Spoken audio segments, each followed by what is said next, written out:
Hey everyone, welcome back to the show and to our Kaspa Special. First off, a massive thank you to all of you who tuned in to last week's episode. The response was incredible. Seriously, the comments, the shares, you guys made it a hit. I'm Alex, and once again, I'm here with Jamie. Hey folks, it's great to be back. And Alex, before we even think about diving in, we've got to give a special shout out that made this episode possible. Oh, absolutely. Huge props to moose.cas on X. Thanks to him, we stumbled on this wild, fascinating theory we're about to break down. We'll drop a link to his profile in the description so you can check him out. Trust me, worth the follow. Yeah, big thanks to Moose. All right, buckle up, because today's episode is going to bend your brain. We're talking crypto, physics, and Kaspa, all in the same breath. Let's get into it. So here's the thing. Moose laid out something absolutely fascinating about the ASIC market and how it shapes the entire Kaspa ecosystem. And it's not just about mining rigs. It's about how energy, profitability, and scarcity all dance together in this crazy feedback loop. Yeah, and the way Moose explains it, when the KS5 and KS5 Pro dropped, they were the absolute top dogs, no competition. We're talking $35,000 to $45,000 per unit. Still insanely profitable, and the return on investment was lightning fast because the network was smaller back then.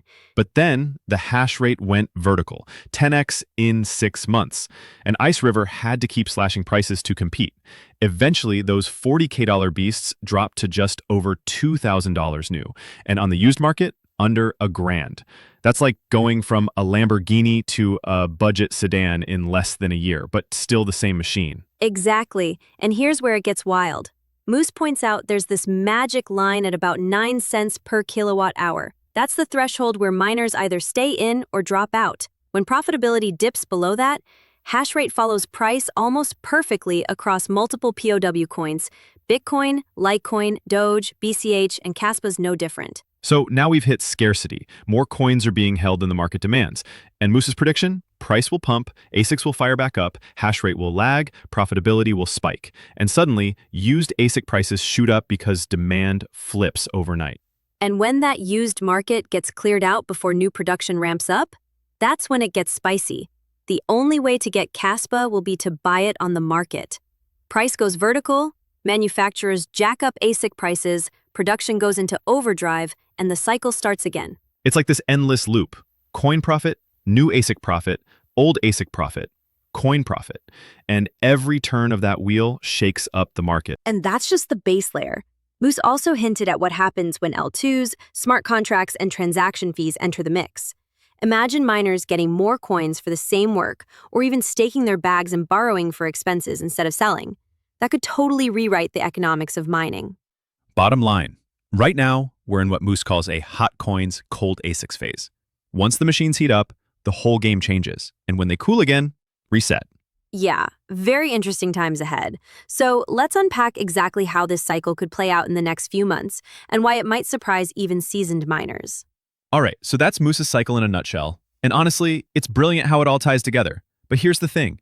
As mind-blowing as that already is, there's a whole other layer to this that most people haven't even considered yet.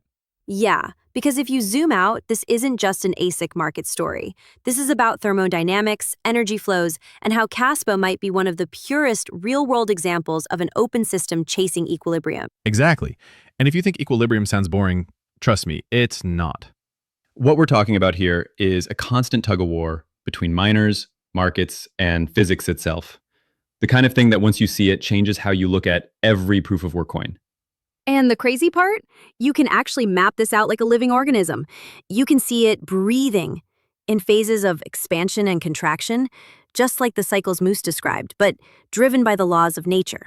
That's why we had to bring this theory to the Kaspa community. Because if we can explain it clearly, it might just put Kas into a whole new light for investors, miners, and devs alike. So buckle up. We're going to break this down step by step, show you how these phases work, and maybe even give you a new lens for predicting where the market could head next. And hey, if you like the last Kaspa Special, you're going to love this one. Because this time we're diving into the thermodynamic theory of proof of work and how Kaspa might be the perfect case study for it. Okay, so here's where it gets fascinating. Moose's breakdown wasn't just about prices and hash rates. It was about energy. And in proof of work, energy never just disappears, it moves, it transforms. It flows from one part of the system to another. Right. When miners are profitable, that energy is in the monetary network. But as ASIC prices drop and competition rises, that energy shifts into the mining network, into the hardware itself, into manufacturing margins, and into whoever can operate at the lowest cost. And here's the kicker. In Kaspa, this cycle is way more intense than in Bitcoin. Why? Because of chromatic issuance. There's no strategic mine the most when difficulty is low window. Every month is the end of the high issuance era. So miners are at full throttle all the time until they slam into the wall of unprofitability. And when they hit that wall, boom, hash rate drops, used ASICs flood the market, and coin supply spikes because struggling miners sell their bags. We just saw this. KS5 Pros that launched at $35 to $45K are now sitting around $950. That's insane. Yeah, but here's where Moose's nested systems thinking really comes into play. When the market hits scarcity, when hodled coins outweigh market supply, price can pump hard. Hash rate lags price, miners get profitable again, and demand for ASICs suddenly surges. That pushes up used ASIC prices before new production can catch up. Exactly. And this is the hot coin, hot ASIC phase.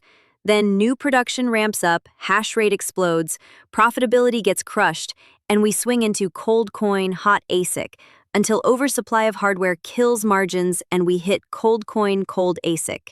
Then reset.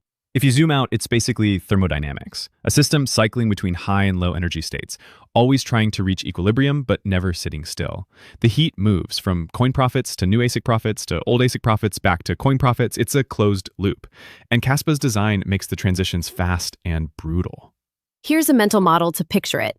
Imagine Kaspa's economy like a boiler room. When coin profits are high, the heat is in the coins. Demand builds pressure. Then, that pressure vents into hardware demand, heating up ASIC prices. When hardware overheats and production catches up, the pressure shifts again, cooling coins but heating competition. It's physics. The energy just keeps changing form. And here's where it gets even wilder. Once Layer 2s launch and smart contract fees kick in, miners can offset costs. That means more hash rate can survive at lower coin prices, and the whole energy balance of the system shifts again. Which begs the question, what happens when miners can stake coins, borrow against them for operating costs, and avoid selling? What happens when people start buying Kas just to liquid stake for yield? How high could the hash rate go if fees and price climb together? That's when the Kaspa cycle stops being a simple breathing system and starts mutating. DeFi layers, staking yields, and on-chain fee markets act like extra lungs. Suddenly, Kaspa isn't just inhaling and exhaling, it's metabolizing value in multiple ways at once. That could make each hot phase last longer and each cold phase recover faster. It's a new dimension to the cycle, a kind of second-layer thermodynamics, where the system isn't just breathing faster, it's evolving. And if Moose is right, we're about to move from hot coin cold ASIC into hot coin hot ASIC. That's where things can get explosive. Because when ASIC stockpiles run out and production can't ramp instantly, the only way to get Kaspa is to buy it. And that's when price can go vertical.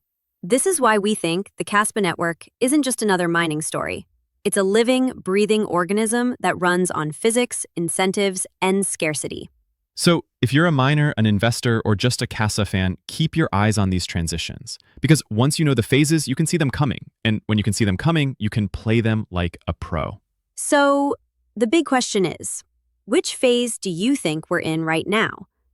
Are we really on the edge of a hot coin, hot ASIC explosion, or is there one more cold spell before the fireworks?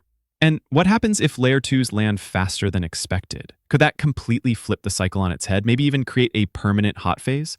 Or will the laws of thermodynamics always pull us back into balance? Yeah, and here's another one. If ASIC scarcity really is coming, will the biggest winners be the miners who already have hardware? Or the investors who see it first and stack Kaspa before the rest of the market catches on? Exactly. And what about energy costs? If that 9 cents per kilowatt hour line is real, could a global shift in power prices tilt the playing field forever?